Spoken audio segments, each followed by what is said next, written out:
In the Saharan desert of North Africa, surrounding the fertile soil of the Nile Valley, lies Egypt, a land of astonishing wonder and unparalleled beauty. Historically, one of the most advanced ancient civilizations of its time. Even until this day, the mysteries and secrets of the only surviving wonder of the ancient world dumbfound the most sophisticated engineers and scholars of today. Some of the greatest rulers to have walked this earth have come from the land of Egypt. Hatshepsut, Nefertiti and Amenhotep, Tutankhamun, and Ramses. Religion and devotion to the supernatural are evident throughout the history of Egypt. Countless artifacts, writings, monuments, temples, and tombs embody the understanding of an afterlife in the pharaonic age. With the advent of Jesus Christ, Christianity dominated the Egyptian landscape for the first few centuries AD. Since the 7th century, the religious devotion of the Egyptian people has continued under the cross and the crescent, where Muslims currently make up the majority of Egypt's population.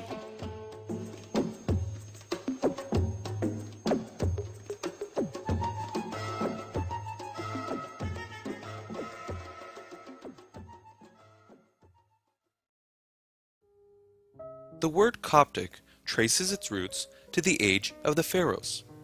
Egypt's pharaonic name was Hekupta, meaning house of the energy of Ptah. Ptah being the religious name for Memphis, ancient Egypt's capital city. This in turn evolved into the Greek name Aegyptos, and then the Arabic name Kipt or Gipt, from which we derive the names Egypt and Copt. Therefore, the words Coptic and Egyptian are synonymous. Over time, the words Coptic and Christian have also become interchangeable. The Coptic language is still used today in the church's worship and hymns. Its letters evolved from the ancient Egyptian hieroglyphs and currently bear many similarities with Greek. In fact, the Coptic alphabet is comprised of the 24 letters of the Greek alphabet, and 7 letters unique to the Coptic language.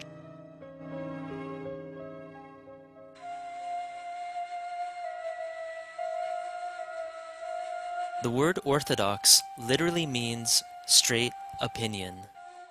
The Orthodox Church has kept her same Christian faith and teachings since the time of Jesus Christ and his followers, the Apostles. The Orthodox Church has a direct connection to the early Christian Church. The sources of Orthodox Christian teaching have passed from one generation to the next through both oral and written tradition. These sources include the Holy Bible, ancient liturgies, rites, and prayers, the Acts of the Christian martyrs and saints, the writings of the early Church Fathers, and the very spirit of the Church's life.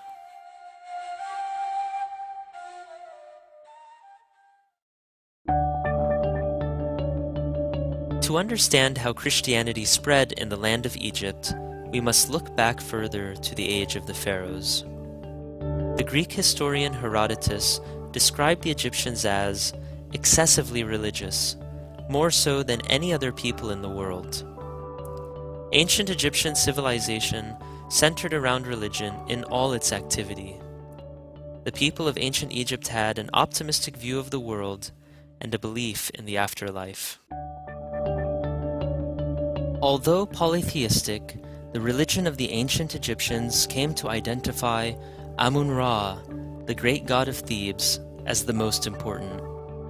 The ancient Egyptians also carried a tradition that Osiris, the Egyptian god of the underworld, was murdered by his violent and jealous twin brother Set. However, Osiris resurrected and received eternal life. Against the backdrop of these mythological stories, the minds of the Egyptians were ready to embrace the reality of Christianity.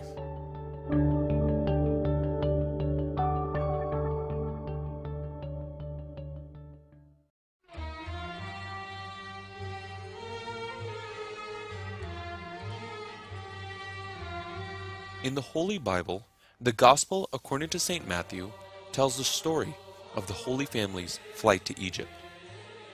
Jesus and his family found refuge there as they fled the persecution by Herod the Great, king of Judea. Although the Bible is silent about the details of this journey, much has passed on to the Church through oral and written tradition. The Holy Family made a number of stops along the Nile Valley. Since then, monasteries and churches have been established all over Egypt, in places where the Holy Family visited or stayed.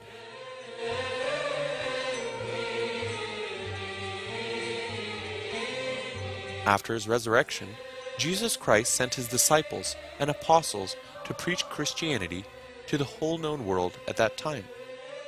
St. Mark, one of the 4 Gospel writers and an apostle, preached in Alexandria and founded its church in the year 48. For this reason, the Coptic Church recognizes St. Mark as her first pope. Since then, the Church has ordained bishops, priests, and deacons to provide pastoral care for the Church. Because these clergy come from a continuous line that traces back to the Apostle Mark, the Coptic Church is considered an apostolic church. To illustrate this point, His Holiness Pope Shenouda III, the current leader of the Coptic Orthodox Church, is the 117th patriarch successor of St. Mark. Today, the Coptic Church continues to flourish in Egypt and abroad. There are churches in over 100 dioceses on all the inhabited continents of the world. There are well over 160 churches in North America, including about 40 churches in California alone. The Coptic Church has also established monasteries in the United States, Australia, and Europe.